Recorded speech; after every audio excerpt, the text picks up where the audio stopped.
اللہ رب العزت نے انسانوں کو اور جنوں کو اپنی عبادت کے لیے پیدا کیا۔ فرمایا ما ارید منہم من رزق، میں نہیں چاہتا ان سے کسی قسم کا رزق۔ عرب کے اندر نا ایسے آقا تھے جو اپنے غلاموں کے محتاج تھے، غلام کمائی کر کے لاتے تو وہ امیر ہوتے تھے، تو جتنے زیادہ کسی کے غلام ہیں اتنا زیادہ اس کا کاروبار چلتا تھا۔ تو اللہ ایسا آقا نہیں ہے کہ اپنے غلاموں کی کمائی کھائے، یا دوسرے معنی میں کہ وہ ایسا سچا معبود ہے۔ دنیا میں جتنے بھی جھوٹے معبود ہیں جو لوگوں کا بظاہر مشکلیں حل کر رہے ہیں، رزق دے رہے ہیں، لوگوں نے کہانیاں بنائی، وہ سب اپنے عقیدت مندوں کے مریدوں کے محتاج ہیں، اپنے زائرین کے محتاج ہیں۔ دیکھیں نا، ایک مورتی کو اگر اعلیٰ مندر میں نہ سجایا جائے تو کون ادھر جا کے اس کو سجدہ کرے، ماتھا ٹیکے؟ کسی قبر پہ انویسٹمنٹ نہ ہو تو کون ادھر رکے، کون ادھر حاجتیں لے کے جائے؟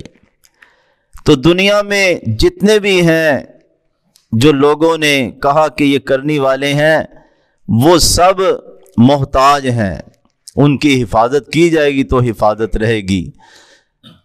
اگر نظر و نیاز اور دیگیں ختم ہو جائیں تو کون ادھر رش دیکھے؟ اللہ اکبر۔ دو ہی چیزیں آج کل حقیقی بات ہے کہ بس دیگ پکا لو، عورتوں کو شروع کر دو کہ وہ بھی آئیں، یعنی کہ کیا ہے، صحابہ کرام کی قبریں، نبیوں کی قبریں۔ رسول اللہ صلی اللہ علیہ وسلم نے قبر کا بس اتنا ہی کہا کہ بھی زیارت کرو، موت یاد آتی ہے، کچی قبر رکھو۔ اور یہ ایسی پلاننگ کے ساتھ ہے کہ سڑکوں کے ساتھ قبروں پہ انویسٹمنٹ ہوتی ہے۔ کوئی گورنر ہو اس کے پاس ہے، کوئی اسمبلی ہال کے پاس ہے، کوئی یعنی کہ کوئی ٹریفک پولیس والوں کی قبریں تو نہیں، یعنی کہ اس طرح ہے، انہیں پتہ ہے کہ گزرنے والا پیسے آگے جا کے نہیں دے گا، ادھر ہی دے گا۔ بابا بشیر یہ کیا ہے، یعنی کہ وہ کہتے ریڈی والا تھا، غوث بن گیا۔ حیدر سائیں لاری اڈے، وہ ڈرائیور پرانے بتاتے ہیں یہ پڑیاں دیتا تھا کنیکٹروں کو، یعنی کہ یہ تو ہے۔ پیر صادق شہباز صاحب فوت ہو کے دھرمپور والے کہتے ہیں ہم اٹھا کے نہر میں پھینک دیتے تھے، یہ گالیاں نکالتا تھا، ہم بس خوش ہوتے تھے، یعنی کہ نوجوانوں کا یہ لوگ کہتے ہیں یہ گالیاں نکالی نمبر دیا۔ جواری یہ سمجھتے بس یہ گالی نکالے گا تو یہ نمبر ہے، یہ بہن کی گالی نکالے گا یا ماں کی یعنی کہ اس طرح تو ہے۔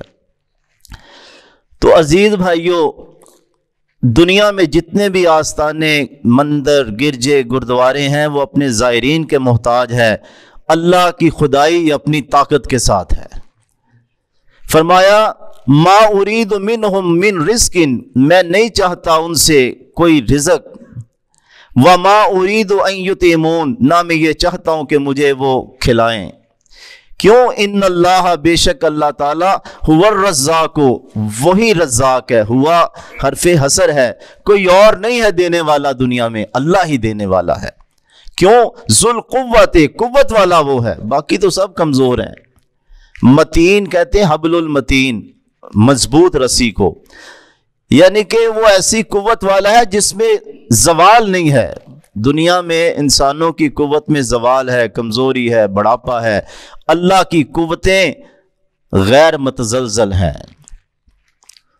فَإِنَّ لِلَّذِينَ ظَلَمُوا ذَنُوبًا، بے شک وہ لوگ جنہوں نے ظلم کیا، ظلم کی کئی شکلیں، لیکن یہاں پچھلی آیت کے حساب سے ظلم شرک ہے، ظالم مشرک ہے۔ ان الشرک لظلم عظیم، سب سے بڑا ظلم کائنات کا شرک ہے۔ لیکن ایک بندہ کسی کا پلاٹ پہ قبضہ کرتا ہے، کسی کے پیسے چھینتا ہے، ظلم ہے، بڑی شکلیں ہیں، لیکن سب سے بڑا ظلم اس کائنات کا یہ ہے کہ اللہ کا ہی حق چھین لیا جائے، دیوی دیوتاؤں کو مندروں اور قبروں کو دے دیا جائے، اللہ کا حق ہے اس کو سجدہ کیا جائے، اللہ کا حق ہے اس کے سامنے جھولی پھیلائی جائے، اللہ کا حق ہے اس کا شکریہ ادا کیا جائے۔ بھنگڑا ڈال کے، دھمال ڈال کے کسی اور کا شکریہ ادا کرنا کتنا بڑا ظلم ہے۔ تو فرمایا بے شک وہ لوگ جنہوں نے ظلم کیا، ذنوباً،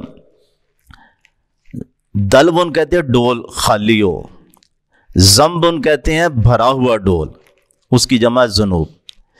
تو ظالموں نے جو اپنے گناہوں کے ڈول بھر لیے ہیں، مثلا ان کے لیے اتنی ہی مثل ہے ذنوب اصحابہم، جس طرح ان جیسے لوگوں نے اپنے ڈول گناہوں کے بھرے تھے۔ جس طرح اللہ نے پہلی قوموں کے ساتھ جنہوں نے شرک کے ساتھ اپنے ڈول، اپنے نامہ اعمال بھر لیے، جس طرح اللہ نے ان سے بیہیو کیا، ان کے ساتھ بھی وہی ہوگا۔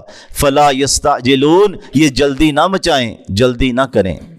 فویل للذین کفروا، پس ہلاکت ہے ان لوگوں کے لیے جنہوں نے کفر کیا، من یومہم الذی یوعدون، اس دن جس کا وعدہ کیا جاتا ہے۔